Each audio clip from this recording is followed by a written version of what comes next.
क्या साइज का पीनस को माइक्रो पीनस कंसिडर किया जाएगा? बच्चा अगर पॉर्न देख रहा है तो उसमें उसको काफ़ी डिफरेंट साइज के पीनस देख रहे हैं। हम वाइग्रास प्रिस्क्राइब करके इरेक्शन नहीं लाते। सबसे बेसिक जो चीज होती है पेनाइल ब्लड फ्लो, हम लोग उसको एनहांस कर देते हैं। अगर इरेक्टाइल डिस्फंक्शन के सिम्टम आ रहे हैं तो this is a sign of future cardiovascular problem. Important वहां पे आदमी आ जाता है जहां पे he has lost every part of his erections. लोगों को ऑर्गेजम्स पता ही नहीं है होता क्या है। बहुत सारी तो सेक्सलेस मैरिजेस होती हैं। Overtly masturbation since he was 9 years of age। 9। तो अगर कोई वाइग्रा ले और नाइट्रिक ऑक्साइड ले रहा है उसके साथ क्या हो सकता है? 11 बार करना हफ्ते में ठीक होता है। 1 महीने में रोज करने से अच्छा रहता है। मेल्स को भी पर्टिकुलरली वो डिसिप्लिन, वो रिस्पेक्ट सिखाना पड़ेगा। वो समझ ही नहीं पाता है कि उसके अंदर जो बदलाव हो रहे हैं क्यों हो रहे हैं। अगर 4.5 इंचेस से कम अगर हम देख रहे हैं तो कहीं ना कहीं उसने ओवर स्टिमुलेट किया है। सो क्वेश्चन अराइजेस देयर, इन लोगों को एक अच्छी इंटीमेट लाइफ की जरूरत है या इनको आईवीएफ की जरूरत है?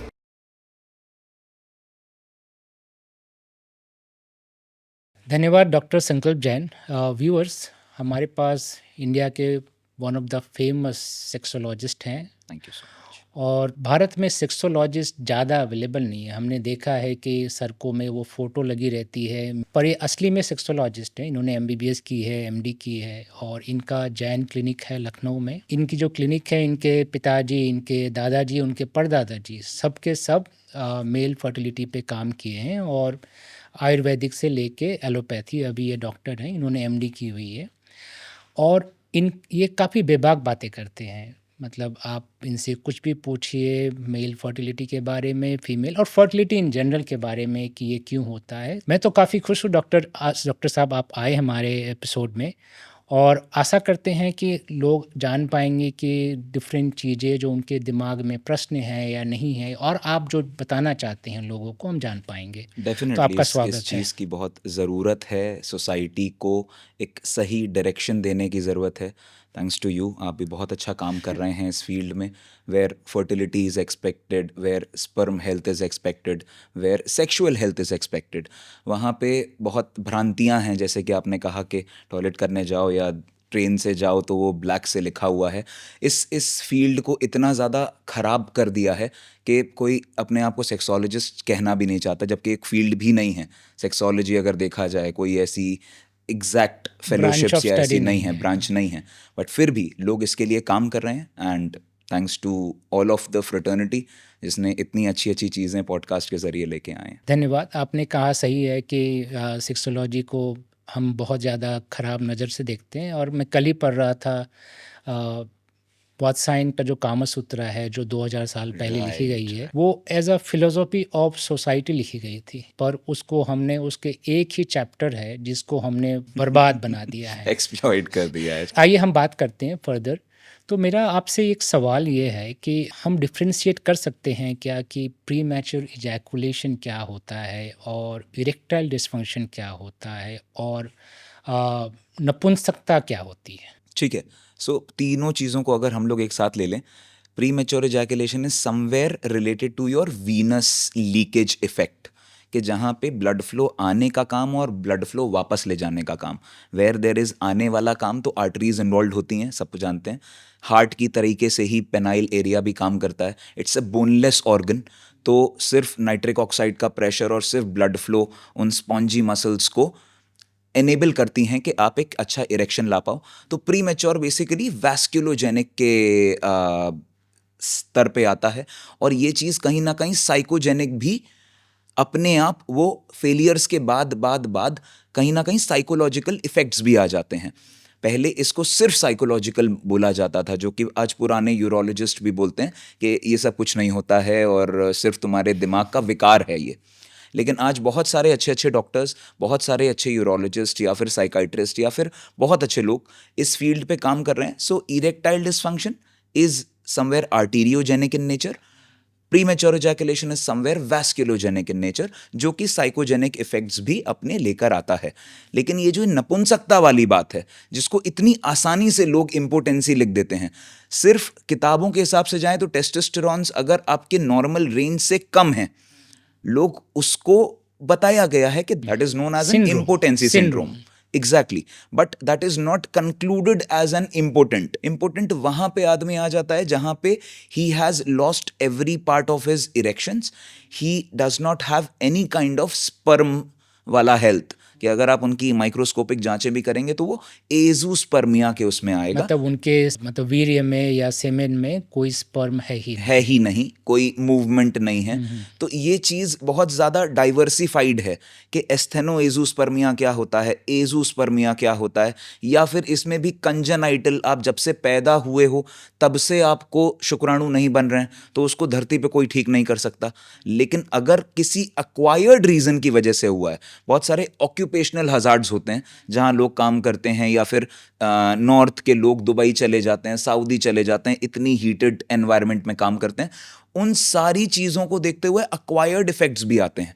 बहुत सारे हमारे ऐसे पेशेंट्स हैं दुबई के, सऊदी के, गल्फ कंट्रीज़ के, जो इन कंसर्न्स को हमेशा लेके आते हैं कि सर 4 साल मैं वहाँ पे रहा था, 4 साल के बाद में आज मैं कंसीव ही नहीं कर पा रहा हूँ, जबकि ये सेकेंडरी इंफर्टिलिटी में आ गया, उनका एक एक दो दो बच्चे भी हैं. तो ये सब चीज़ें बहुत डाइवर्सिफाइड हैं, लेकिन इनको कंक्लूड करके एक चिकित्सक पूरी तरीके से इसको जांच करे, ऐसे ही इम्पोर्टेंट ना बोल दे किसी को, ऐसे ही आईवीएफ में लैंड ना कर जाए, इसकी ज़रूरत है. आपके हिसाब से जो आपने कहा इम्पोटेंसी, मतलब किसी के वीर्य में सेमेन स्पर्म है ही नहीं, उसको हम इम्पोर्टेंट मानेंगे, और वो भी कंजेनिटल हुआ, या फिर वो किसी के साथ सेक्स करके सीमेन को या वीर्य को वजाइना में एंटर ना करा पाए, डेफिनेटली उसको हम कहेंगे इम्पोर्टेंसी. वहाँ तो पे पेनिट्रेशन भी नहीं है. पेनिट्रेशन भी नहीं है, क्योंकि या तो प्रीमैच्योर एजैकुलेशन हो गया है या इरेक्टाइल डिसफंक्शन है, वो मेंटेन नहीं कर पा रहा है. तो इसके परसेंटेज वाइज अगर सोचे तो क्या नंबर्स होंगे? सर, हम लोग एक आईवीएफ विभाग चलाते हैं, हम लोग एक सेक्सोलॉजी विभाग चलाते हैं, जहाँ पे मेल के लिए आज हम लोग 100 ईयर्स अपनी लेगेसी के कंप्लीट कर चुके हैं. मेरे परदादाजी से लेकर, दादाजी से लेकर, मेरे फादर से लेकर, सिर्फ मेल फर्टिलिटी और इंटीमेसी पे ही काम कर रहे हैं. उस समय लोग एक्सेप्ट नहीं करते थे. आज thanks to the world, the YouTube world and the digital media world, कि लोग इस चीज़ को समझ पा रहे हैं, लोग कनेक्ट कर पा रहे हैं. पहले लोग सेक्सोलॉजिस्ट या चिकित्सक के पास जाने से घबराते थे, आज होल हार्टेडली आ रहे हैं. और अच्छी बात यह है कि फीमेल पार्टनर्स लेके आती हैं, फीमेल पार्टनर्स एस्कॉर्ट करती हैं अपने हस्बैंड्स को, अपने बॉयफ्रेंड्स को, अपने लिव इन पार्टनर्स को. ये अच्छी चीज़ है, क्योंकि अगर फीमेल ही जज है, she is on the receiver part, mail is on the giver part. तो अगर फीमेल उस चीज़ को अगर हाथ पकड़ लेती है, जैसे फीमेल को कोई प्रॉब्लम होती है तो गायनेकोलॉजिस्ट के पास कोई ना कोई लेके जाता है, कोई ना कोई साथ में अकम्पनी करता है. वैसे ही मेल्स के लिए भी इतना ही आसान है ये फील्ड, इसमें कुछ भी नहीं होता है. तो आइडियली ये सारी जो इम्पोटेंसी और ये जो टैग लगा देने वाली चीज़ें हैं, इसको प्रॉपरली एनालाइज करके ही कभी भी हम लोग को आगे बढ़ना चाहिए. और 90% केसेस, जितने भी, जो आपका सवाल था, 90% केसेस जो हमारे यहाँ आईवीएफ के लिए आते हैं ना, नेचुरली कंसीव करके जाते हैं. ऐसा? क्योंकि हम उनके इंटीमेसी क्वेश्चंस पे भी बात करते हैं. बहुत सारी तो सेक्सलेस मैरिजेस होती हैं, 7 साल हो गए, 6 साल हो गए, आज तक पेनिट्रेशन नहीं हुआ है. क्या कारण होते हैं? साइकोलॉजिकल कारण बहुत सारे होते हैं, और बेसिकली लोग ओबीस होते हैं, या फिर श्रिंकेज सिंड्रोम्स होते हैं, कि पेनाइल एरिया है ही नहीं, जो बाहर टिश्यू होना चाहिए वो है ही नहीं, सारा का सारा श्रिंक होके अंदर चला गया. ये सारी छोटी छोटी चीज़ें जब कंक्लूड करते हैं हम, सिर्फ उनको ऐसा नहीं है कि वाइग्रास लिख के भेज दें, सिर्फ ऐसा नहीं है कि फर्टिलिटी की कोई दवा लिख के भेज दें, नहीं, हम उनके ईच एंड एवरी पार्ट पे जब डिस्कस करते हैं तो बहुत शर्माने के बाद में वो बताते हैं, सर आज तक इंटीमेसी हुई नहीं है. ऐसा? सो क्वेश्चन अराइजेस देयर कि एक्चुअली में इन लोगों को एक अच्छी इंटीमेट लाइफ की ज़रूरत है या इनको आईवीएफ की ज़रूरत है. अब बात करते हैं इंटीमेसी पे. तो इंटीमेसी नहीं होने के एक तो फिजिकल कारण आपने बताया कि बंदे के साइकोलॉजिकल इश्यूज हैं, या बंदे के फिजिकल मैनिफेस्टेशन हो रहे हैं मोटापे की वजह से, या फिर और कारण हो सकते हैं उनकी वजह से. इस केस में इंटीमेसी को इम्प्रूव करने के लिए क्या करना चाहिए कपल को? आइडियली 3 मापदंड इसमें हम मानते हैं कि आदमी मेंटली, फिजिकली और सेक्सुअली. अगर मेंटली बात करें तो साइकोजेनिक इफेक्ट्स हैं या नहीं हैं उसमें. फिजिकली बात करें तो ओवरऑल उसका बीएमआई, बीएसए ठीक जा रहा है कि नहीं जा रहा है. और फिजिकल में हार्मोनल हेल्थ भी आ जाती है, जहाँ पे एक एंडोक्राइन डॉक्टर का भी रोल आ जाता है कि उसकी हार्मोनल हेल्थ में LH, FSH, SHBGs, sex hormone binding globulins, ये सारे के सारे ट्रैक पे हैं कि नहीं, उसकी स्पर्म हेल्थ कैसी है। उसके बाद आता है सेक्सुअली, कि ऑर्गन लेवल पे लोगों ने बचपन में इतना ज़्यादा अपने आप को अब्यूज़ कर लिया होता है कि उनकी वैस्कुलर हेल्थ ख़त्म हो जाती है बिल्कुल। Automatic morning woods, morning erections जिसे हम कहते हैं, वो ख़त्म हो जाते हैं। वो अपने आप को पहचान ही नहीं पाते हैं कि मैं इस लायक भी हूँ कि नहीं हूँ। तो वो डरते डरते डरते डरते 5-6 साल निकल जाते हैं और यहाँ से बनती है सेक्सलेस मैरिज। अच्छा। तो बच्चा कहाँ से होगा? तो आपने कहा कि बचपन में या टीनेज टाइम में, तो राइट। हमारे पास काफ़ी सवाल थे, तो उस पे मैं बात करना चाहूँगा टीनेज के ऊपर। महिलाएं तो बहुत आसानी से घर में बात कर लेती हैं कि मेरे पीरियड नहीं हो रहे, मेरे पीरियड ज़्यादा हो रहे हैं, मेरा पेन है। हमने भी देखे हैं कि घरों में इजीली बात होती है, गायनेक के पास ले जाते हैं। लेकिन लड़कों के लिए स्पेशली, जैसे हम जब बड़े हो रहे होते हैं, आजकल प्यूबर्टी 10-11 साल में आ रही है। 10-11 साल में बच्चा क्लास 5-6 में रहता है। वो समझ ही नहीं पाता है कि उसके अंदर जो बदलाव हो रहे हैं, क्यों हो रहे हैं। तो क्या आप कुछ बताएँगे कि एक टीनेज बच्चा जो 11-12 से आगे बढ़ रहा है, उसमें किस टाइप के बदलाव नॉर्मल है और क्या नॉर्मल नहीं है? हर किसी को अपनी सेक्सुअलिटी को एक्सप्लोर करने की एक चेष्टा मन के अंदर रहती है। हमारा जो एंशियंट एजुकेशन सिस्टम था, उसमें गुरुकुल था। गुरुकुल में सबसे पहला सब्जेक्ट था ब्रह्मचर्य, कि इतनी एज तक, 8th क्लास तक I guess that was practised, कि कोई भी हार्मोन बाहर नहीं निकालना है। ये सब चीज़ें हमारे गुरुकुल में बताई जाती थी। लेकिन जब से उस सिविलाइजेशन का एंड हुआ है, हम लोग वेस्टर्नाइजेशन के चक्कर में बहुत ज़्यादा आ गए कि हम अपना कोर भूलते चले गए। इस कोर को भूलने की वजह से ही आज सब बच्चे दिग्भ्रमित हैं। उनके पास कोई भी एक ऐसा रास्ता नहीं है कि इसके ऊपर जाएं और जाके इंफॉर्मेशन ले लें। प्यूबर्टी के टाइम पे व्हेनेवर मेंसेस आते हैं 12 साल 13 साल के बच्ची को, उसके बाद में माँ बच्ची से बैठ के बात करती है, दिस इज़ नॉर्मल, ये 3 दिन चलेंगे, हम एक बार डॉक्टर के पास भी हो लेंगे। उसकी एंजाइटीज़ को एक फीडिंग इफेक्ट मिलता है माँ द्वारा। एक मेल फ्रेटर्निटी को, बच्चा अगर है, प्यूबर्टी आ रही है, अगर बच्चा 2-3 साल का भी एक मेल है ना, उसको भी इरेक्शंस आते हैं। ऑब्वियसली अगर if he needs to pee then there will be erections. But उसी चीज़ को जब बड़े हो जाते हैं और जब आजकल एक्सेस बहुत ज़्यादा हो गया है, ओवर बॉम्बार्डमेंट ऑफ नॉलेज जो हो गया है, कि अपनी सेक्सुअलिटी को एक्सप्लोर करना है, मेरे को ये पसंद है या ये पसंद है, ये सब ऑप्शंस आपको कहीं ना कहीं एक लेवल पे लेके आ जाते हैं कि आपका माइंड उस डिसीजन को एक्सेप्ट ही नहीं कर पाता है कि ये सही है या नहीं है। और उसके बाद में फ्रेंड्स बता देते हैं ऐसे करने से बड़ा अच्छा लगता है, एक ग्रुप ऑफ क्लैंस होते हैं, वो सब बता देते हैं कि भाई ऐसा करना है, सीनियर्स बता देते हैं। तो वो मास्टरबेशन, वो ओवर स्टिमुलेशन, वो प्रोन मास्टरबेशन कि उल्टे लेट के रब करो तो ये होता है। जब उसकी ये सारी क्यूरियोसिटीज कहाँ से फीड हो रही हैं? फ्रेंड्स से, सीनियर्स से, जूनियर्स से, जो उसके क्लास में एक्सेसिबल हैं, आजकल इंटरनेट से भी। और जो कि कोई उसका सिर पैर नहीं है, कोई भी आके कुछ भी बोल रहा है कि इतना करना, 11 बार करना हफ्ते में ठीक होता है। 11 बार? अरे बहुत कुछ है, बहुत कुछ है कि 1 महीने में रोज़ करने से अच्छा रहता है, ये आपके ऑर्गन के साइज को बढ़ाता है। आप बनता तो है ही है अंदर, तो निकलने के लिए ही बना है। That kind of an approaches जब आप सुनते हो और किसी को भी क्लिक कर जाता है, किसी भी बच्चे को, उसको क्या समझ है, मुझको समझ नहीं थी कि मुझे कौन सी फील्ड चूज करनी है। सोर्स ऑफ नॉलेजेस होनी चाहिए। पिता कितनी आसानी से बात कर सकेगा नहीं कर सकेगा नहीं पता, लेकिन बच्चों को आज अगर नहीं सुधारा तो जो हम जो ये जो यूथ नेशन है ना, जो पावरफुल यूथ नेशन, ये आगे नहीं रह जाएंगे। उसके बारे में बात करते हैं कि जी। एक 12-13 साल का बच्चा जो पढ़ाई में भी बिज़ी है और सडनली उसमें बदलाव आ रहे हैं, उसकी हल्की-हल्की मूंछें आ रही हैं, उसकी आवाज़ बदल रही है। आप थोड़ा बता सकते हैं कि 12 से 15-17 के बीच में फ़िज़िकल मैनिफेस्टेशन क्या नॉर्मली एक्सपेक्ट कर सकते हैं? और अगर वो सारे नहीं हो रहे हैं, तो क्या वो अलर्ट की बात है, क्या करना चाहिए? जनरली फिजिकल मैनिफेस्टेशंस अगर आप कहो ना, होर्सनेस ऑफ वॉइस के थोड़ी सी आवाज़ भारी हो जाती है, आप अपनी सेक्सुअलिटी को थोड़ा सा डिसीजन लेने लगते हो, पेरेंट्स आपको पावर देने लगते हैं कि बेटा you can take this decision, वहाँ से कॉन्फिडेंस आने लगता है बच्चे को।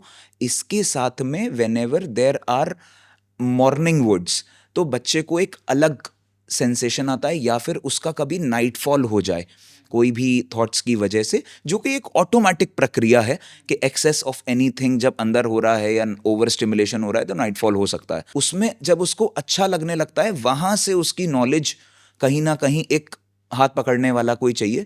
तो जनरल आस्पेक्ट में हम लोग 10 साल के बच्चों को सेक्स नॉलेज ऐसे नहीं दे सकते कि बता के दें कि ये करना ठीक है, ये करना ठीक है। जिस तरीके से गुड टच बैड टच हम लोग बताते हैं, उसी तरीके से अगर मेल्स को भी हम लोग थोड़ा सा गाइड करने लगें, बच्चों को गाइड करने लगें कि बेटा if there is some kind of discharge that you feel, or if there is some kind of itching that you feel in your intimate area, you need to tell me. तो इसको normalise कैसे किया जाए? देखिए, अ, बच्चा है, हम बात ही नहीं करते, पिताजी भी बात नहीं कर रहे हैं, बहन से, घर में बहन है तो मम्मियाँ बात कर ले रही हैं, आंटी बात कर ले, दीदी बात कर ले रही है, लेकिन लड़के से बात करने के लिए उसका बड़ा भाई नहीं बात करता है। उसको सारी जानकारी स्कूल में बच्चों, बाकी उसके Definitely. दोस्तों से मिल रही है, उन दोस्तों को कहाँ से मिल रही है ये भी नहीं पता है, और बाकी अनरेगुलेटेड तरीके से मिल रही है।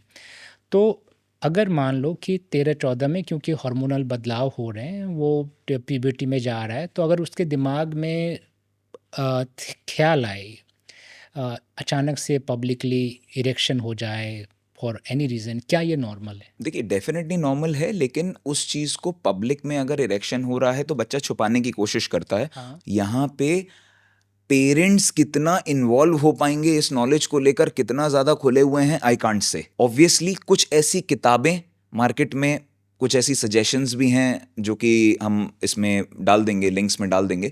कुछ ऐसी किताबें हैं जिनको हैंड ओवर कर सकते हैं कि यू कैन रीड दिस। अगर हम कहेंगे कि कोई बीज बोने वाली अगर बात कहें, तो ये हमारे 8 साल से, जैसे जो ये वर्कशॉप्स लगती हैं क्लासरूम्स में, हमें याद है कि टूथपेस्ट कैसे करना चाहिए, इसकी वर्कशॉप लगी थी बचपन में, कि सर्कुलर इधर होना चाहिए, इधर होना चाहिए, 1 मिनट से ज़्यादा नहीं होना चाहिए, इसमें फ्लोराइड होता है, ये होता है।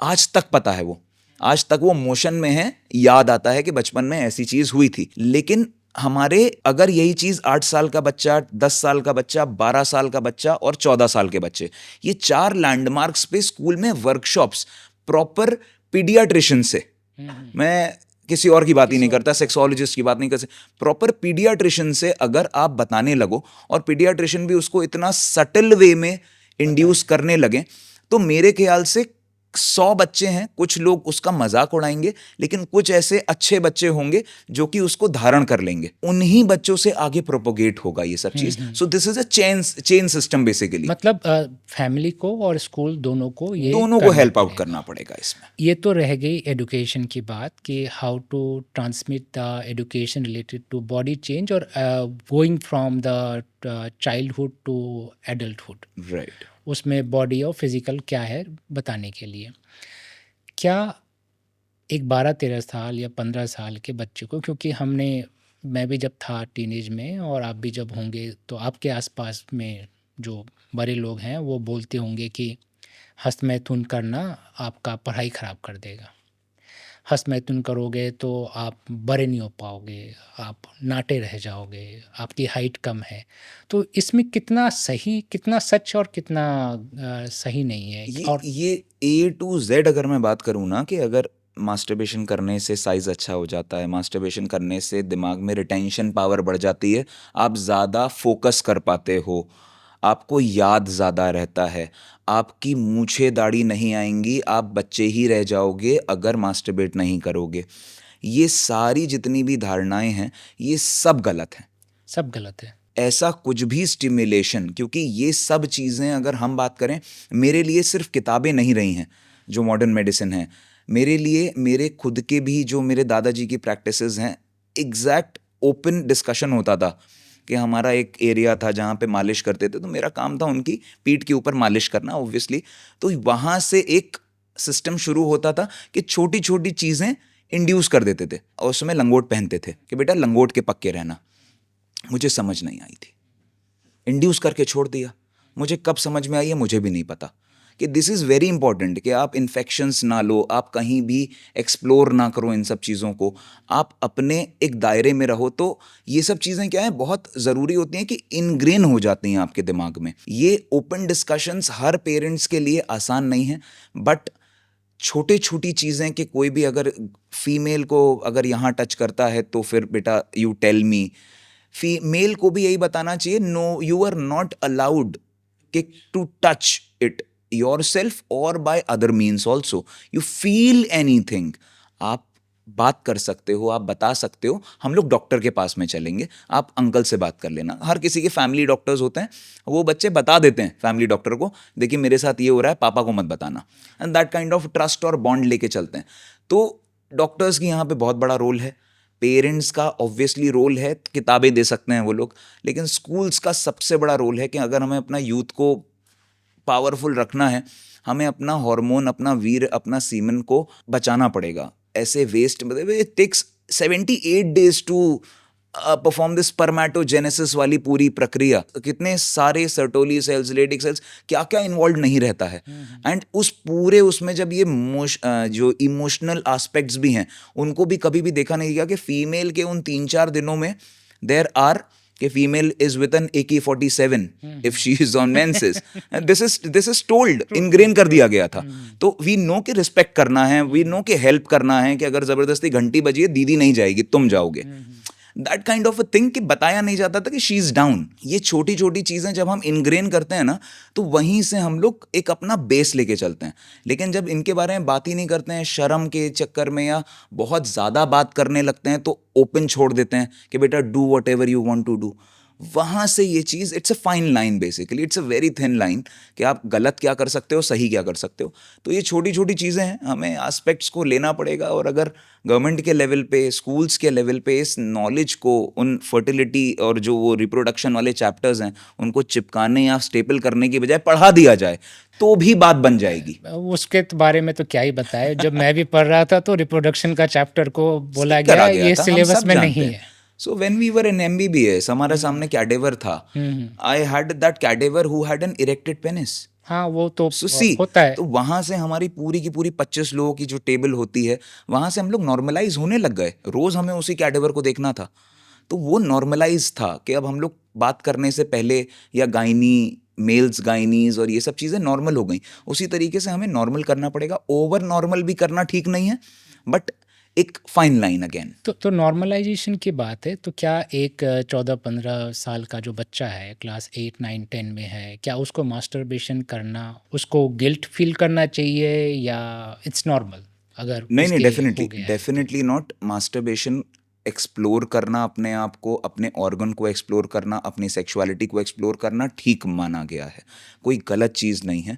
बट उसकी एक लिमिट है कि आप मंथ में 2 से 4 बार अगर मास्टरबेट कर रहे हो तो कोई बात नहीं है। दैट मेक्स अप कि वीकली एक बार अगर आप अपने आप को स्टिमुलेट कर रहे हो मतलब तो। वीकली एक बार इन टीनेज एज में रिटन ऐसा कोई लिखा ये नहीं सब है। सुन के ऐसा ना करे कि सर ने कहा था उस समय तो मैं करूंगा। नहीं, इट्स अबाउट योर अचीवमेंट्स। मुझे जो लगता है कि आप अपनी सेक्सुअलिटी को, या आप अच्छा फील कब करना चाहते हो, जब आप कुछ अचीव कर लेते हो। अगर हम इस चीज़ को अपने एम्बिशन से जोड़ लेंगे, अचीवमेंट से जोड़ लेंगे, तो मेरे ख्याल से वो चीज़ हमारे लिए एक एक जिसे कहेंगे लग्जरी होनी चाहिए। This shouldn't be a day to day thing, it should be a luxury कि this is my time, this is me, I have done this, so this is, I deserve this. This kind of an approach. ऐसा नहीं है कि कभी भी कैसे भी कर दिया। रोज एक एक 2-2 बार नहीं, 10-10 बार मास्टरबेट करने वाले बच्चे मेरे सामने आए हैं। 10 10 बार बार एक दिन में। एक दिन में? मतलब दिस कोई गाय वाज, कंपटीशन चल रहा है क्या? उसके फादर आए थे साथ में। दिस गाय उसे बोलता पापा को बाहर भेजिए। ही टोल्ड मी सर मैं रेगुलरली घर में घूम रहा हूँ तो मेरे को चीज़ें उसी तरीके से लग रही हैं, तो मैं हर बार whenever I go to pee I end up masturbating. मतलब ऐसा क्यों हो रहा था? ये साइकोलॉजिकल है ये या उसके? साइकोलॉजिकल, इस ये बच्चे को साइकोलॉजिकल एक है। ADHD डायग्नोज था, और बहुत ज़्यादा मोबाइल और गेम्स, उसकी पूरी स्क्रीन्स, मैंने उसके घर की फ़ोटोज़ भी देखी, तो it was all lavish and everything. But उसको पूरा एक वो फ्रीडम दे दिया गया था कि this is your world and you can do it.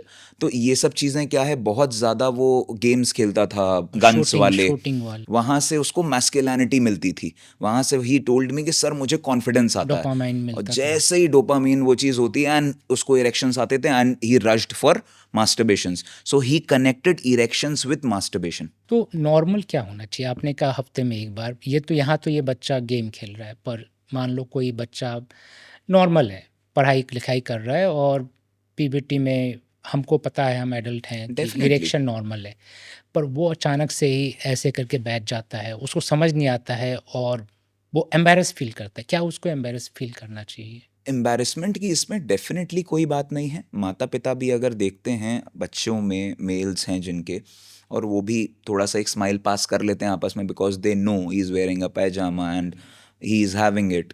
So more over इस चीज़ में थोड़ा सा एक हाथ पकड़ने वाली बात है कि it's okay, nothing to worry about, that kind of an approach, कि उसको एक सहारा मिल गया कि हाँ चलो ठीक है, रिलैक्स करो।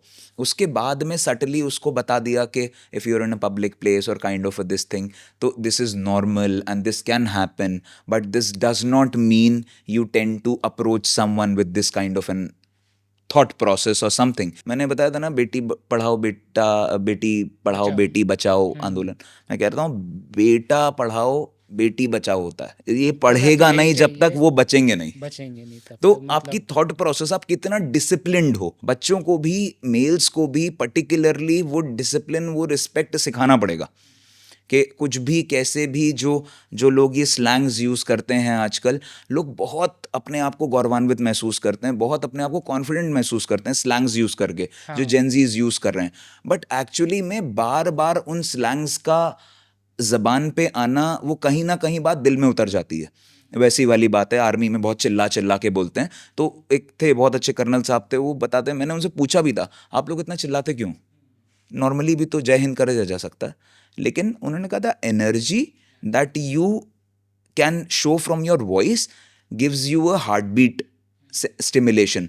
वो चीज़ आपके क्या है, बिल्कुल उसमें बन जाती है कि आपके हार्ट वेरिएशंस उसी हिसाब से काम करने लगते हैं, आपकी रिदम्स उसके हिसाब से काम करने लगती हैं। तो हर जवान को वो ज़रूरत है कि वो एड्रेनलिन रश सिर्फ एक जी सर बोल के आ जाए, या फिर सिर्फ एक स्टैंड अटेंशन करके आ जाए। ये सब चीज़ें डिसिप्लिन की बात है। अगर बच्चों को ये छोटी छोटी छोटी छोटी चीज़ें मार्च पास्ट कराते हैं हम लोग, अगर ये भी थोड़ा सा इंडल्ज कर दें। एक और नॉर्मल कन्फ्यूज़न रहता है, मतलब आप तो जानते हो कि body development is not uniform and normal. हर बच्चे का डेवलपमेंट, कोई 13 साल का बच्चा का डेवलपमेंट ज़्यादा भी हो सकता है, दूसरे 13 साल के बच्चे का डेवलपमेंट, बॉडी पार्ट्स के डेवलपमेंट ज़्यादा कम भी नहीं हो होते। सकता है। और आजकल इतना एक्सपोजर है पॉर्न के और इसके, तो बच्चे ज़्यादातर अपने दोस्तों से सीखते हैं या सीनियर से सीखते हैं। अब एक 2 साल बड़ा सीनियर, उसकी पेनिस साइज, और एक 2 साल छोटा बच्चा, उसकी पेनिस साइज में अंतर तो होगा, लेकिन उस बच्चे को पता नहीं है और उसको हीन भावना जानी पड़ती है। तो आप ये बता सकते हैं एक एडल्ट 18-20 साल का बच्चे का पेनिस एवरेज साइज क्या होनी चाहिए और एक 13-14 साल के बच्चे का पेनिस साइज क्या होनी चाहिए? देखिए, इसके लिए to the best of my knowledge यहाँ पे बात करते हैं हम लोग। इस चीज़ की ओपीडी देख रहे हैं, मेरे फादर देख रहे थे, मेरे ग्रैंडफादर देख रहे थे, जो भी लिखा हुआ है एवरेजली बोला जाता है कि 5 to 6 इंचेस या 4.5 to 5.5 to 6.5, ये एवरेज माना गया है। अगर 4.5 इंचेस से कम अगर हम देख रहे हैं तो कहीं ना कहीं उसने ओवर स्टिमुलेट किया है।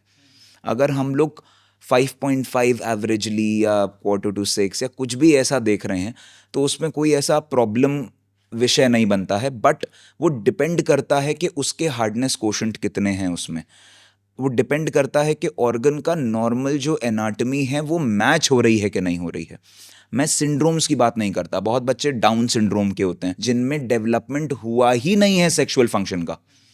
They don't have testes, they don't have proper functional penis, they don't have the brain structures working। अगर हम ये सिंड्रोम्स को हटा दें, अगर नॉर्मल बच्चे की बात करें, तो यहाँ पे अगर ओवर स्टिमुलेट नहीं किया है किसी ने, ओवर मास्टरबेट नहीं किया है किसी ने, तो वहाँ पे 4.5 इंचेस जनरली मिलता है।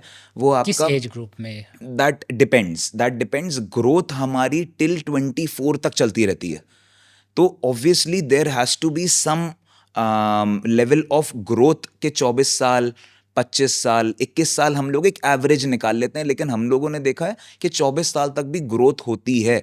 और जैसे कि नर्व है, नर्व का point some 0.1 mm per day grow करती है नर्व, अगर कहीं पे भी किसी को टेनिस एल्बो हो रहा है या कुछ भी हो रहा है। उसी तरीके से पेनाइल वेन्स या आर्टरीज भी ग्रो कर सकती हैं, because it's a flaccid organ, it's a boneless organ. So it depends how your mental ability और your mental arousal is happening. You may be alone stimulating yourself through some videos, उस पे आपको size कुछ और दिखेगा. On the contrary when you are with a partner, जब उसको शादी में एंटर कर गया, he may feel different aspects.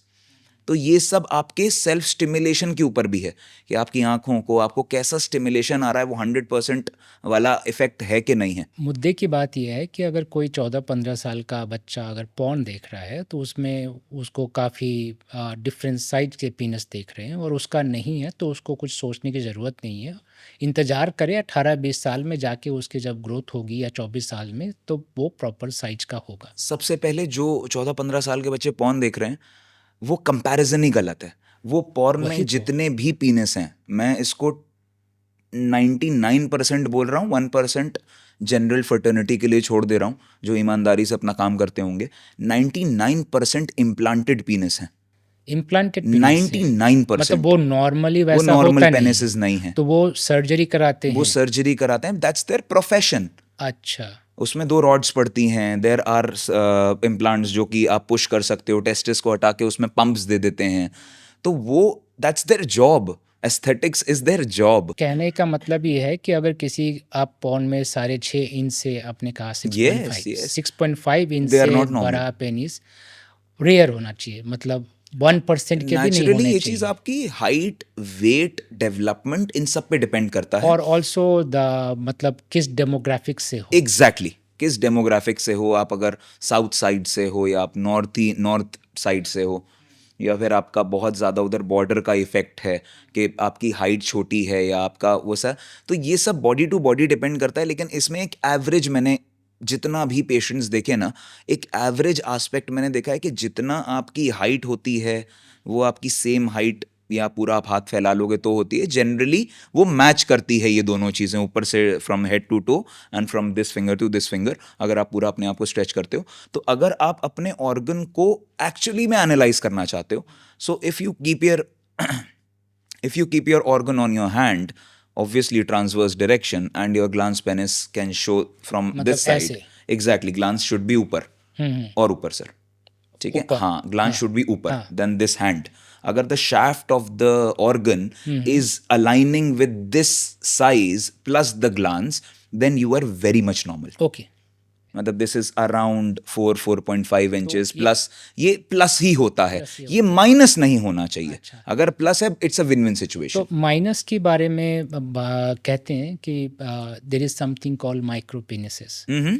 तो क्या साइज का पीनस को माइक्रो पीनस कंसिडर किया जाएगा? सो माइक्रो पीनस हो गया जो कि एक 3 साल 4 साल के बच्चे का पीनस होता है, जो कि not more than 2 inches, 2.5 inches, 3 inches. मतलब 3 इंच से छोटा अगर छोटा. पीनस है, और उसमें क्या है, तो गिर्थ भी बेसिकली नहीं होती इतना है. साइज. एग्जैक्टली. ये इरेक्ट के बाद है. इसके Erect बाद के अगर ये बाद. नॉर्मल अगर रहेगा तो ये और छोटा फ्लैसिड है तो रहेगा. और भी छोटा बहुत होगा. केसेस में अंदर चला जाता है. अच्छा, अंदर चला जाता है. बाहर दिखता नहीं है तो कुछ भी. एक बात बताइए, कुछ केसेस में तो डेवलपमेंट प्रॉपर नहीं है या अंदर जा रहा है, तो माँ बाप को तो उस समय उसको डॉक्टर के पास ले जाना चाहिए. पीडियाट्रिशियन से भी इस बारे में बात हुई है, माइक्रो और एंडोक्राइन वालों से भी बात हुई है, क्योंकि ये दोनों ही लोग हैं जो इसके लिए इसमें इन्वॉल्व हो सकते हैं. अगर बच्चा 12 साल का हो रहा है, 11 साल का हो रहा है, 10 साल का हो रहा है, उसका normal penis size should be there. अगर 12 साल में नॉर्मल पीनस साइज नहीं है, अगर माइक्रो पीनस है, तो वो परेशानी का विषय है. लेकिन इसमें अभी तक कोई भी सक्सेस लोगों को नहीं मिली है, डॉक्टर्स को नहीं मिली है. बहुत सारे ऐसे हार्मोनल रिप्लेसमेंट थेरेपीज़, बहुत सारे ऐसे ये human gonadotropic hormones, beta HCG injections, इन सब को ट्राई किया गया है, लेकिन टेस्टिस के साइज और सिकुड़ गए हैं, लेकिन उसको साइज पेनिस का नहीं मिला है. इसी चीज़ में we have made a breakthrough this technology known as erecti care pro and Alma Duo, US FDA technology है ना, इंडियन पेटेंट टेक्नोलॉजी, दोनों के एमालगमेशन से we have got micro penis को हम लोग नॉर्मल पेनिट्रेशन वाला पेनिस बना पाए विद इन 6 सेशंस। तो आपके जो क्लिनिक का जो पेटेंटेड प्रोडक्ट है इरेक्टी केयर, यस, वो माइक्रो पेनिस को या फिर इरेक्टाइल फंक्शन को हेल्प बहुत कर हद सकता है, तक, कैसे क्योंकि करता है? क्योंकि हमारा जितना भी फोकस रहा है, ये जितनी भी PDE5 इनहिबिटर्स हैं, जितना भी वाइग्रास हैं, या फिर जितनी भी इन सब चीज़ों से इसका रिवर्सल प्रोग्राम रहा है। हम वाइग्रास प्रिस्क्राइब करके इरेक्शन नहीं लाते। हम लोग जनरल सबसे बेसिक जो चीज़ होती है पेनाइल ब्लड फ्लो, हम लोग उसको एनहांस कर देते हैं। So this is a technology cum technique that we have got the patent from Indian government. इसमें हम लोग नैनो इमल्शंस का इस्तेमाल करते हैं, नाइट्रिक ऑक्साइड का इस्तेमाल करते हैं, और कुछ ऐसी ये मशीन्स का और इन रेज का इस्तेमाल करते हैं जो कि आपको एकदम से एंजियोजेनेसिस की प्रक्रिया को बढ़ा देता है। एंजियोजेनेसिस क्या है? नई नसें बनने की प्रक्रिया, जो कि आप यहाँ पे भी कट लगेगा तो भी चालू होगी। दैट्स अ बॉडी का natural response mechanism that we see. इस एंजियोजेनेसिस की प्रक्रिया अगर चालू हो जाती है, बहुत सारे हमारे पायरोनीज के भी केस ये सब सिमिलर उस पे आते हैं, जहाँ पे ऑर्गन में कोई गांठ बन जाती है या ऑर्गन डेवलप नहीं हो पाता है, या फिर there is some kind of blockage, जो कि वैस्कुलोजेनिक ब्लॉकेज भी हो सकता है, वीनस लीकेज भी हो सकता है। ये सब क्या है? अल्ट्रासाउंड गाइडेड थेरेपीज में होता है कि हम लोग प्रॉपरली डॉपलर गाइडेड थेरेपीज करते हैं, एंड विद इन 6 सेशंस जो हस्बैंड वाइफ आए थे माइक्रो पीनस लेके, उनके बच्चे भी हो रहे हैं, वो पेनिट्रेशन भी कर पा रहे हैं। उतना अच्छा नहीं कर पा रहे हैं बिकॉज गिर्थ को मैनेज करना बहुत मुश्किल होता है। मुश्किल है, पर उसके लेंथ लिए को हम तो लोग मैनेज कर ले उसकी जाते तो हैं। सर्जिकल प्रोसेस से भी की जा सकती होगी। इम्प्लांट्स हैं रास्ता, लेकिन क्या है, इम्प्लांट के बाद में सेल्फ कॉन्फिडेंस खत्म हो जाता है एक मेल का। ऐसे बहुत सारे ऐसा मेल्स आपने आए देखा हैं। है? I have seen a lot of implants, I have seen a lot of implants, जो कि मेरे सामने एक 52-55 साल का एक full fledged man from a very good stature मेरे सामने रोया है बैठ के कि सर, मेरी वाइफ मुझको छोड़ के जा चुकी है, मेरे 18 साल के बच्चे हैं वो छोड़ के जा चुके हैं, and what I went through, मैं नीचे स्विमिंग पूल पे नहीं जा सकता because when I am wearing this costume my पीनस is 100% erect. वो रॉड्स पड़ी हुई हैं तो वो रॉड्स पड़ी ही हुई हैं वहां पे, उनका काम फ्लैसिड होना नहीं है, उनका काम 100% इरेक्ट होना है। अब इस स्थिति में वापस जाना मतलब इस फील्ड में इनकमिंग है, आउटगोइंग नहीं है। आप उसको हटा तो सकते हो, लेकिन जो ट्यूनिका लेयर्स और ये जितनी भी लेयर्स हैं ये डैमेज हो जाती हैं। आप उसमें जगह बनाते हो बेसिकली, जो कि नॉर्मल जगह नहीं होती है।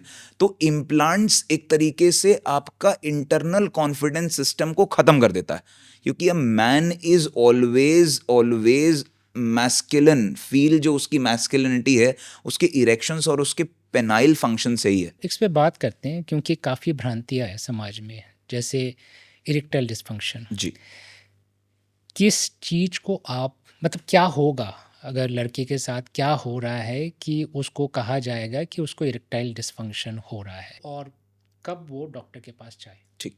अगर उसको 10 में से, अब इसको साइकोलॉजिकल भी होता है, कभी कभी टेंशन से आए हो, obviously it's not happening, it's not a problem.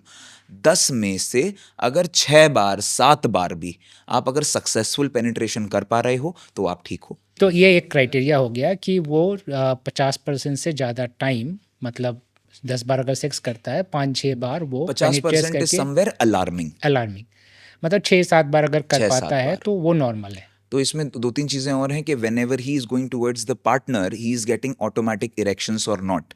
If yes, things are fine. पर इरेक्शन तो कई बार आपके पार्टनर पे अट्रैक्शन है या बहुत सारे अदर फैक्टर आते हैं। उसी में साइकोजेनिक आ जाता है। मतलब if you are in a good marriage, if you have children, if you have everyone, वहाँ पे हम लोग सिर्फ और सिर्फ यही मानते हैं कि male fraternity is a giver part के पास उतने ऑप्शंस नहीं हैं कि आज ऐसा है आज वैसा है, बट जो नॉर्मल सेक्सुअल फंक्शन है वो चलता रहता है। ऐसा नहीं है कि वो स्टॉप हो जाएगा कहीं पे भी। इसीलिए मैंने कहा वो 4 बार 3 बार मैंने वही फैक्टर्स को निकाला है। अच्छा, लेकिन अगर जनरली आदमी को पार्टनर के पास जाने पे या टच करने पे ऑटोमेटिक इरेक्शंस आ रहे हैं, टिक मार्क। अगर उसको वाइल पेनिट्रेशन लूजनेस डेवलप नहीं हो रही है, बिकॉज वीनस लीकेज इसी को कहते हैं कि वाइल पेनिट्रेशन सर लूज हो जाते हैं, and you are going on for hours, but the female out of respect is saying nothing to you. हम लोग एक समृद्ध समाज को बिलोंग करते हैं, फीमेल्स अच्छे होते हैं हमारे यहाँ के, और वो इतनी जल्दी आपके ऊपर सवाल नहीं उठाएंगे, ऐसा नहीं बोल देंगे कि sir you are not going fine, या हस्बैंड को ऐसे नहीं बोल देंगे, या पार्टनर को, रिस्पेक्ट है एक। लेकिन over the period of time, जब वो टाइम निकल जाता है, जब वो चिड़ या जब वो सेपरेशन या ये सब चीज़ें आती हैं, वहाँ पे एक मेल कैंडिडेट को पता लगता है कि I was going wrong till now.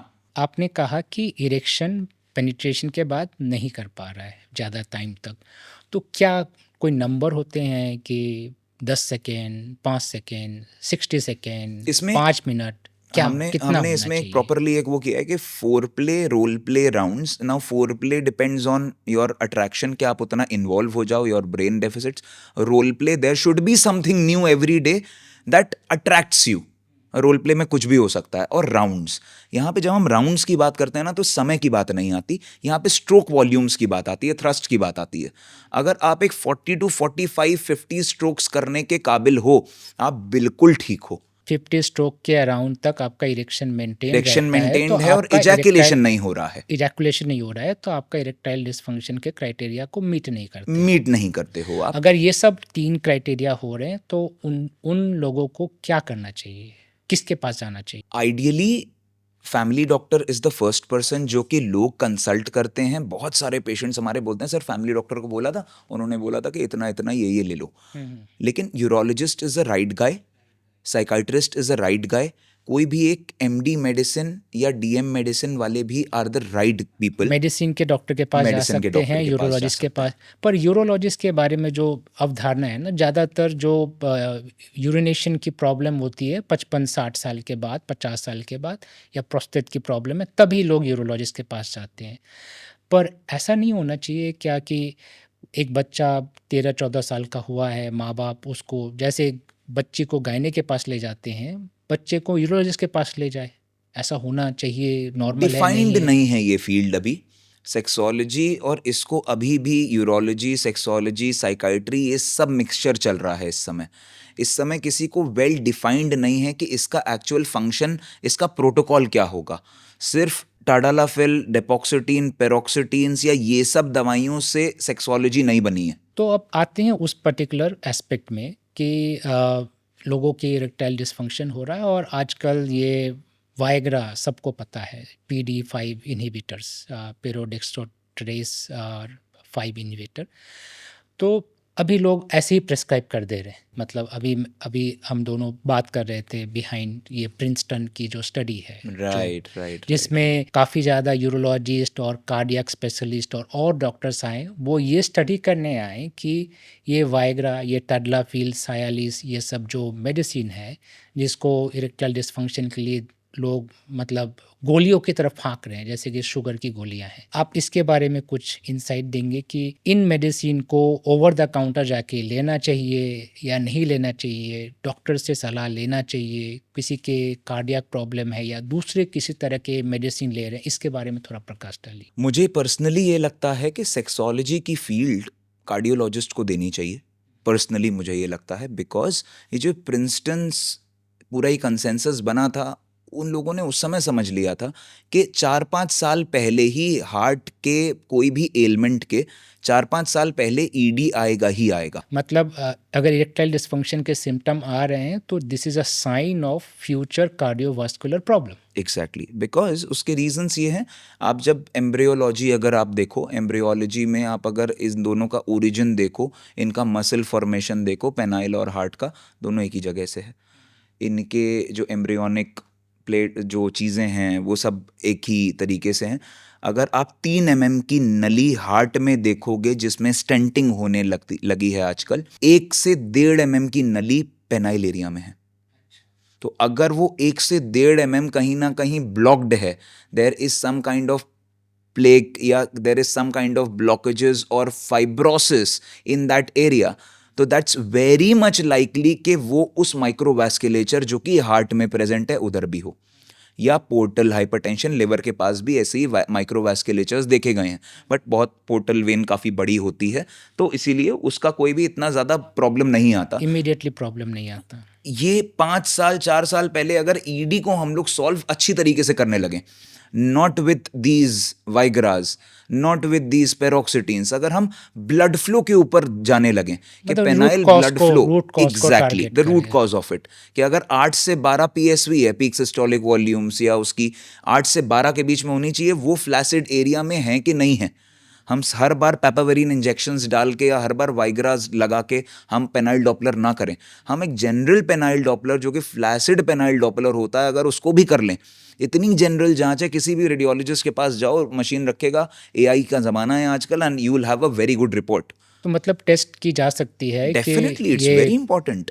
Ultrasound guidance is very important in this. और हम तो डिफरेंसेस देखते हैं कि विद इन 3 days, मैं आपको बता रहा हूँ, 3 दिन में जो 4 पे पीएसवी था, हम लोग वो 9 पे देख पाते हैं। मतलब जस्ट आफ्टर 4 पीक 4 पीक था, पीक सिस्टोलिक वॉल्यूम, सिस्टोलिक वो वॉल्यूम 9 पे से, आ जाता है। मतलब 4 पीक सिस्टोलिक वॉल्यूम 1 मिनट पे, या वो तो जनरल फ्लैसिड में अगर आप फ्लैसिड देखते में हो तो उसमें मिनट्स को काउंट, जनरली उसको इग्नोर कर देते हो।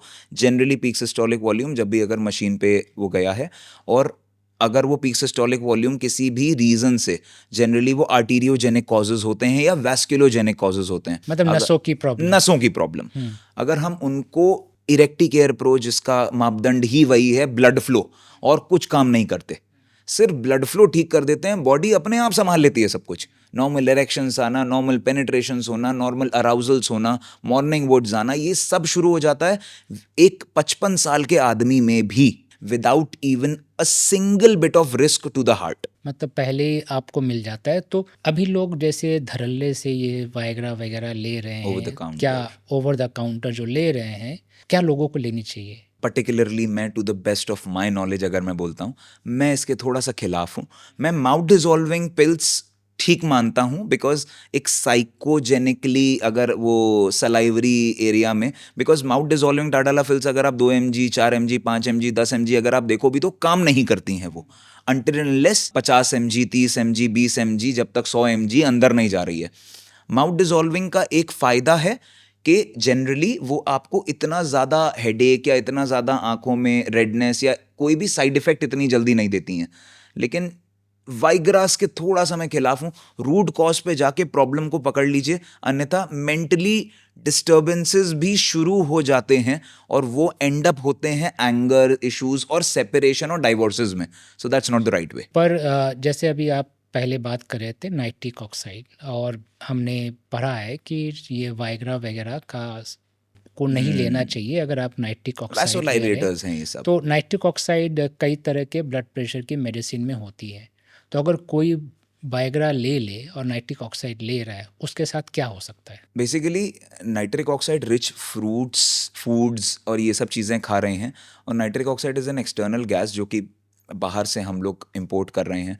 उसको इरेक्टी केयर प्रो के साथ में ये सारी चीज़ों को, नैनो एमल्शंस में भी गोल्ड पार्टिकल्स होते हैं। So we have the backing of Ayurveda where swarna bhasma is involved.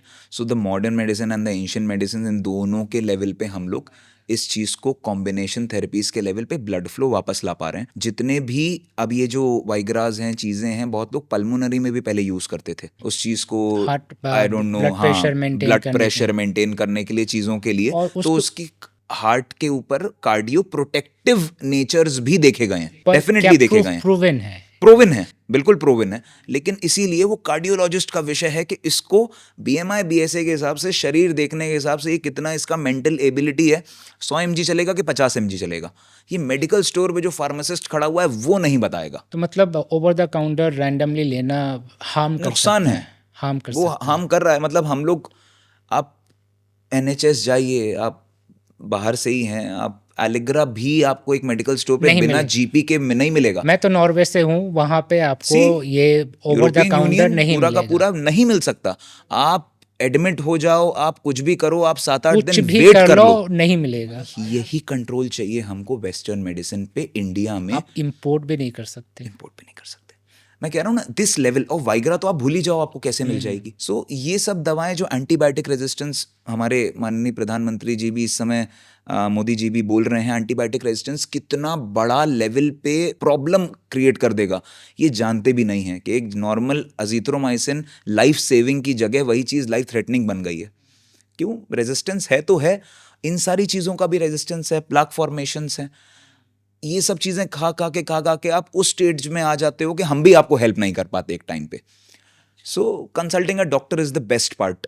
इनको आपने कहा कि आप लोग नॉर्मली कंसीव कराने की कोशिश करते हैं, पर क्या किसी कपल्स को आप एडवाइस करते हैं कि अब आप आईवीएफ में जाओ, और वो कब करते हैं? डेफिनेटली ट्यूबल ब्लॉकेजेस हैं, पीसीओडी है, या प्रॉब्लम स्पर्म साइड है, मॉर्फोलॉजी नहीं मिल पा रही है हमें. ऐसे बहुत सारे फैक्टर्स हैं जो कि हमारे यहाँ की गायनेकोलॉजिस्ट प्रॉपरली उसको देखती हैं, एनालाइज करती हैं, असेस करती हैं, उसके बाद हम लोग एक कंक्लूजन पे पहुंचते हैं. इसीलिए मैंने 10% वो केसेस जिनको फिजिकल एनाटॉमिकल डिफेक्ट्स या पैथोलॉजिकल डेफिसिट्स हैं, एएमएच नहीं जा रहा है, एंटीमुलेरियन हार्मोन सिंपल सा एक हार्मोन है. तो ये सब चीज़ें छोटे छोटे मापदंड जो गायनेकोलॉजिस्ट हैं हमारे यहाँ की, जो हमारे यहाँ के यूरोलॉजिस्ट भी हैं, जो हमारे यहाँ के जिन जिन से हम रेफरल्स लेते हैं, हमारी जो रेडियोलॉजिस्ट हैं, she is a foetal medicine, so वो एक माइक्रोवास्कुलेचर्स को देखने के लिए she is trained for it. अब जब हम इस लेवल की स्पेशलिटी की बात करते हैं, जो मेरे फादर हैं doctor A K. Jain, is a vice president awarded doctor, और मोर ओवर ज़रूरत के अनुसार ही चीज़ें करना उनका एक किरदार रहा है.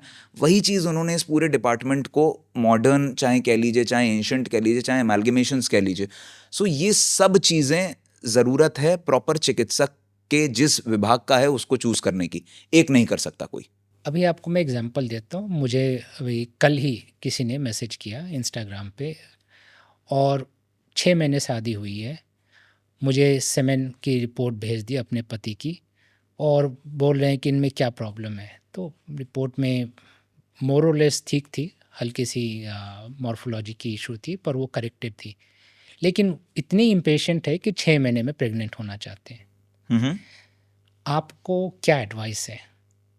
सबसे पहले तो मापदंड ही बना रखा है कि 6 महीने तक अगर आप कंसीव नहीं कर पा रहे हो नॉर्मल पेनिट्रेशंस के लेवल पे, there is sperm entering the vagina, there is an ejaculatory flow, there is के सर्विक्स तक वो चीज़ पहुंच रही है, और ऑर्गेजम्स आ रहे हैं. ये 3-4 मापदंड हैं. लोगों को ऑर्गेजम्स के बारे में पता ही नहीं है होता क्या है, जबकि ये एक्चुअल में वो मूवमेंट है बच्चेदानी में, जब एकदम से कोई चीज़ कॉन्ट्रैक्ट करेगी और एकदम से वो एग नीचे की तरफ आएगा और स्पर्म आगे की तरफ जाएगा. That is the real thing that is needed for conceiving. लेकिन लोगों को ऑर्गेजम्स पता ही नहीं है होता क्या है, और जनरली जीवन गुजर जाता है. लेकिन किताबों में भी लिखा हुआ है 6 महीना कम से कम एक नॉर्मल पेनिट्रेशन करते रहिए. उसके बाद भी अगर आपको प्रॉब्लम आ रही है तो चिकित्सक को दिखाने की आवश्यकता है. अननेसेसरी जांचें, अननेसेसरी स्पर्म टेस्ट, अननेसेसरी अपने दिमाग में फितूर बना लेना, ये गलत माना जाएगा. वो साइकोजेनिक आ जाता है कि लोग डेट्स देख के करने लगते हैं कि ये मेरा फर्टाइल विंडो है, चलो इसमें करते हैं. कभी नहीं होगा. पर क्या ये डेट्स देख के सेक्सुअल एक्टिविटी करने से आपने पाया है कि लोगों के रिप्रोडक्टिव या सेक्सुअल लाइफ में अफेक्ट हो रहा है लॉन्ग टर्म में? नहीं, देखिए ये चीज़ क्या है, नॉर्मल है. फर्टाइल विंडो तो होता ही होता है, ओव्यूलेटरी फेज होता ही होता है, उसको हम लोग डिनाई नहीं कर सकते. लेकिन कंसीव करने के लिए डेट देख के सेक्स करना या पेनिट्रेशन करना वो ठीक नहीं है. एक प्रेशर है मेल के लिए मेल क्या के लिए. प्रेशर इट्स अ है? प्रेशर कि मतलब आई एम आप नॉट अ बोलो मशीन कि मैं डेट मशीन। देखूं, टाइम देखूं, ओके गो फॉर इट. ऐसा नहीं है. इंटीमेसी कोशंट अगर अच्छा होगा, बच्चा अपने आप हो जाता है. फिर भी 6 महीना, 8 महीना, साल भर अगर आपको लगता है कि नहीं sir, we need, it's a medical condition and we need a support, किसी भी अच्छे गायनेकोलॉजिस्ट के पास आप जा सकते हो. जनरल हेल्थ को एक बार चेकअप करा सकते हो. किसी भी मेल हेल्थ एक्सपर्ट हस्बैंड जा सकते हैं, या गायनेकोलॉजिस्ट से ही बात कर सकते हैं. वो उनकी सारी जांचें कर लेती हैं. People are equipped. बट बहुत एकदम से आप कहो कि 6 महीना हो गया बच्चा नहीं हो रहा, आईवीएफ करा लेते हैं. बहुत सारे ऐसे इम्पल्सिव कपल्स आते हैं मेरे पास में कि सर एग फ्रीज करा दें. The lady is 28 years old, mind it. Sir वो स्पर्म फ्रीज करा दें. सर एक काम करते हैं कि पहले ही कर लेते हैं, हम लोग 3 साल बाद करेंगे, अभी नहीं हो पा रहा है तो 3 साल बाद तो नहीं हो पाएगा. ये सब फितूर हैं दिमाग के. ऑब्वियसली फर्टिलिटी 30 साल बाद थोड़ा फीमेल्स की कम हो जाती है, हमारी जो यूरोपियन स्टडी भी है ये भी बोलती है. लेकिन आप जितनी जल्दी कंसीव कर सकते हैं उतनी जल्दी कर लीजिए. The healthier the uterus, the healthier the बच्चा वाला केस है. और मोर ओवर हार्मोनल स्टिमुलेशंस, झेलने की क्षमता, चीज़ें बहुत टाइम उस 30 साल के अंदर में ज़्यादा अच्छी होती है. और अगर ये सब चीज़ें हैंड्स इन हैंड्स चल रही हैं तो बच्चा हो जाता है. और अगर फिर भी नहीं है तो किसी भी एक अच्छे डॉक्टर की, या फिर सेक्सोलॉजिस्ट से लेकर गायनेकोलॉजिस्ट से लेकर किसी की भी आप हेल्प ले सकते हो और वो आपको हेल्प करते हैं। मेरा एक और सवाल है कि हमने अभी देखा इरेक्टाइल डिस्फंक्शन कार्डियोवास्कुलर प्रॉब्लम है। कार्डियोवास्कुलर प्रॉब्लम ज़्यादातर एज होने के बाद होने लगती है। आपने देखा है क्या कि किसी को इरेक्टाइल डिस्फंक्शन हो रहा है 20 साल की उम्र में? 20 ईयर्स में इरेक्टाइल डिस्फंक्शन, यस मतलब डेफिनेटली। 20 में भी हो सकता है? Overtly masturbation since he was 9 years of age, 9? 11 साल, 9? 9 ईयर्स ऑफ एज की हिस्ट्रीज है मेरे पास में। 9 ईयर्स, पेशेंट को अच्छी 9 तरीके से ईयर्स याद है, मैं में अपनी होशो हवास में था सर। मुझे 5 स्टार चॉकलेट और कैडबरी एक्लेयर्स के बाहर कुछ समझ में नहीं आता था। आज की puberty is different, it's kicking off like anything. आप 12th में, मुझे याद है कि बहुत ज़्यादा बियर्ड और वो सब नहीं था, या 10th में तो नहीं था, 8th में तो कभी नहीं था। आज मैं स्कूल जाता हूँ, लमाटनियर कॉलेज लखनऊ में है, it's a very nice school, बच्चे आर वेरी, मतलब स्ट्रीट स्मार्ट होते हैं, चीज़ें होती हैं, बट दे हैव बियर्ड्स। उनका अलग एक बिल्ट बन चुका है। हम लोग को तो क्या थे क्या नहीं थे हमें तो खुद भी नहीं पता, अपनी फोटोज देखना भी नहीं चाहते उस समय की। तो हमें नहीं पता था सनबर्न क्या होता है, हमें नहीं पता था ये सब चीज़ें क्या होती हैं। आज बच्चे काबिल हैं इन सब चीज़ों को जानने के लिए। एक सवाल ये है कि आप एडवाइस अगर करना चाहें, कोई 20s या 30s में है मेल, वो ऐसा क्या करे कि वो अपनी रिप्रोडक्टिव हेल्थ को मेंटेन कर सके और बेटर रह सके? Fooding habits are very important in this.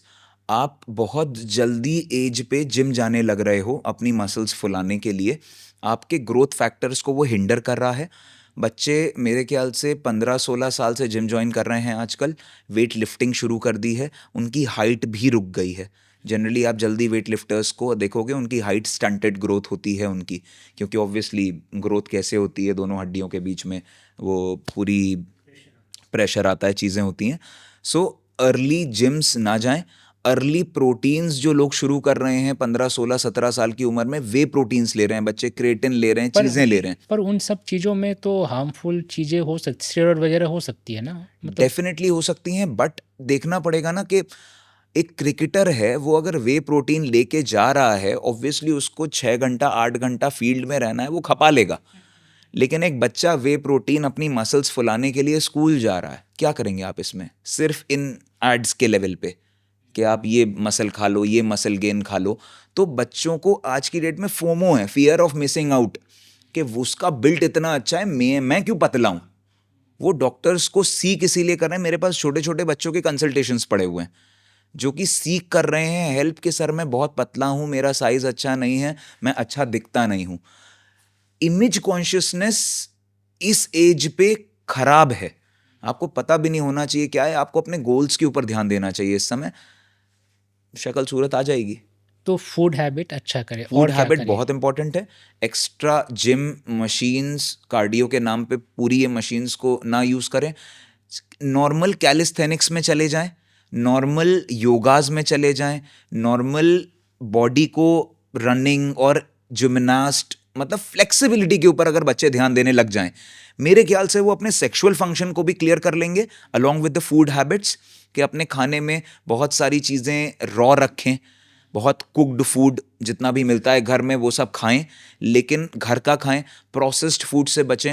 Hormonal disruptions दे रहे हैं प्रोसेस्ड फूड इस समय। हार्मोनल डिसरप्शन दे रहे हैं प्रोसेस फूड, जैसे कि क्या होते हैं जैसे प्रोसेस कि फूड में? हार्मोन्स आपके इतना ज़्यादा ऊपर नीचे आ रहे हैं, जो ये बहुत ज़्यादा मोमोज, बर्गर्स, पिज्ज़ाज, जितनी भी ये सब चीज़ें खा रहे हैं आप, अगर बहुत बड़ी बड़ी चेन्स हैं, इसमें हर बार टेस्ट वैसे ही मैनेज करने के लिए क्या क्या डाला जाता है, वो आपकी ऑलमोस्ट आपको इनफर्टाइल भी कर सकता है। इनफर्टाइल कर सकता इनफर्टाइल है? कर सकता है। देयर आर स्टडीज जो कि फीमेल में वैसी ग्रोथ देखी गई हैं। अब आप अभी चिकन की बात कर लीजिए, हॉर्मोन्स दिए जा रहे हैं। ऑक्सीटोसिन की बात कर लीजिए, जो ये दूध निकल रहा है गायों से, उसमें ऑक्सीटोसिन है। गाय को इंजेक्शन देंगे तब जाके वो पंप पूरा का पूरा खींच पाएगा। कोई स्टिमुलेशन बछड़े के साथ में तो है नहीं कि उसके बच्चे के साथ में स्टिमुलेट किया, एको केयर सिंह टच दिया, ग्वाले ने दूध निकाला और उसके बाद आ रहा है, ऐसा तो कुछ रह नहीं गया। ये सब ऑक्सीटोसिन का इंजेक्शन, जितना भी मुर्गियों का खाना है उसमें जल्दी ग्रो करने के लिए हार्मोन्स, वो सब आपके शरीर में जाएगा और एक्स्ट्रा ऑक्सीटोसिन इन अ मेल बॉडी और अ फीमेल बॉडी क्या करा सकती है वो हर चिकित्सक जानता है। मतलब वो आपके नॉर्मल हार्मोनल बैलेंस को डिस्टर्ब कर देगा। डेफिनेटली डिस्टर्ब तो क्या करेगा जो आज के ग्रोथ। ज़माने में ये जो पीकॉस, पीसीओडी और वैरायटी ऑफ, आपने अभी बताया कि एक 20 साल के कम बच्चे को भी इरेक्टाइल डिसफंक्शन हो रहा है, तो क्या आज की मॉडर्न फूड हैबिट या प्रोसेस फूड मेन कॉज कर रहा है? जितना भी ओवर कंजम्पशन हमारे भारत में आ गया एकदम से, जो ये नॉन वेजिटेरियन फूड का जिसका कोई पता नहीं है कि कहाँ से आ रहा है, जो ये चिकन्स को ग्रो किया जा रहा है, किन कंडीशंस में किया जा रहा है, इनमें कौन कौन से ऐसे खाने दिए जा रहे हैं कि उनको एकदम से जिनका लाइफ साइकिल ही कम कर दिया गया है, हाइब्रिड जिसे कहते हैं। तो हमारा जिस टाइम से गेहूं भी हाइब्रिड हो गया था एक टाइम पे, उपज वार 4 गुना 10 गुना हो गई थी, ग्लूटेन इंडेक्स बढ़ गया था, वहाँ से हम डायबिटीज़ की शुरुआत मान लें भारत में। और ये जो हार्मोनल डिसरप्शंस, ये जो चिकन्स मटन्स और जितना भी प्रोसेस्ड फूड है, आप जो ये विंग्स और ये सब चीज़ें ले रहे हो, ये सब आपका पूरी तरीके से केमिकल है, इट्स नॉट फूड। मतलब घर का बना हुआ खाना जो ट्रेडिशनल मम्मियाँ फूड इज़ बनाती द है, traditional best. Food is the best way. Food habit, normal exercise या नॉर्मल स्पोर्ट्स या नॉर्मल रनिंग, कैलिस्थेनिक या योगा इन या जनरल चीज़ों को फ्लेक्सिबिलिटी। ही अगर हम लोग सिर्फ और सिर्फ वो कर लें, मतलब ट्रेडिशनल एस्पेक्ट्स को अगर देख लें, India was supposed to be the nation for all the 4 seasons.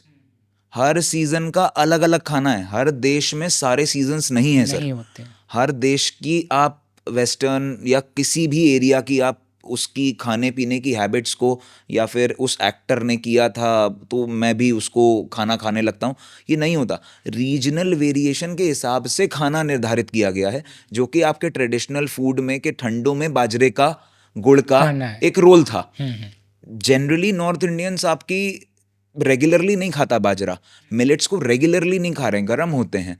बाजरा मतलब आटा खाते हैं, जनरली मल्टीग्रेन खाते हैं।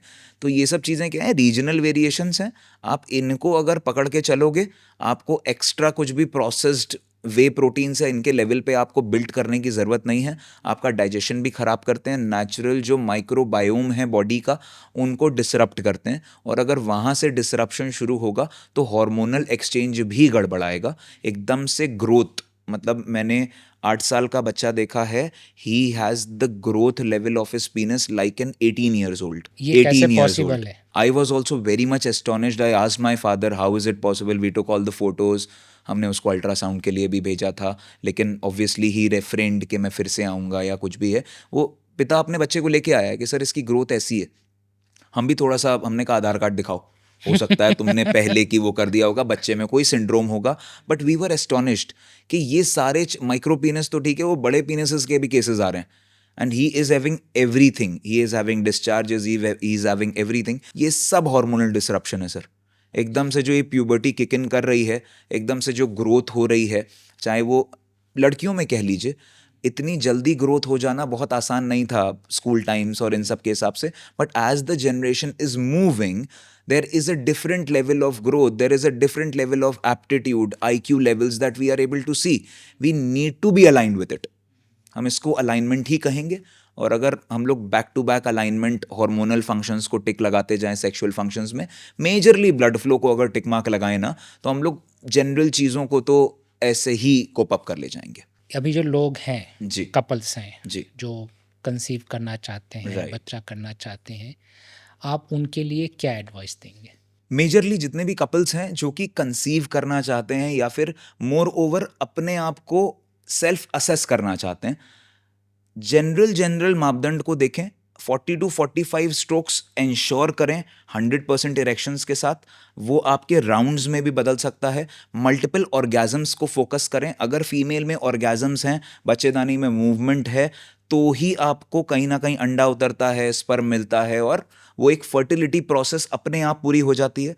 मोर ओवर अपने इंटीमेट हेल्थ को, मतलब फर्टाइल इंटीमेसी होनी चाहिए, कि इंटीमेट फर्टिलिटी होनी चाहिए। ऐसा नहीं होना चाहिए कि बिना इंटीमेसी क्वोशंट को हटा दिया सिर्फ फर्टिलिटी के पीछे भाग रहे हैं, कभी नहीं होगा। हम लोग को इंटीमेट क्वोशंट को 100% रखना चाहिए।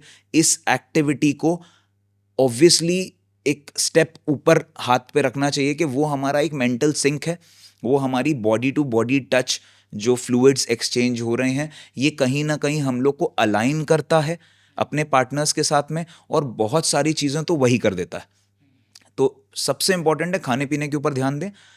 50% जब भी आप कंसीव कर रहे हो एक अर्ली खाना शुरू कर दें कि whenever you go to bed कम से कम 3 घंटे पहले आप खाना अपना एंड कर लें, क्योंकि 3 घंटा पेट में फूड रहता है, उस समय गैसेस बनती हैं, चीज़ें होती हैं, that may lose your erections.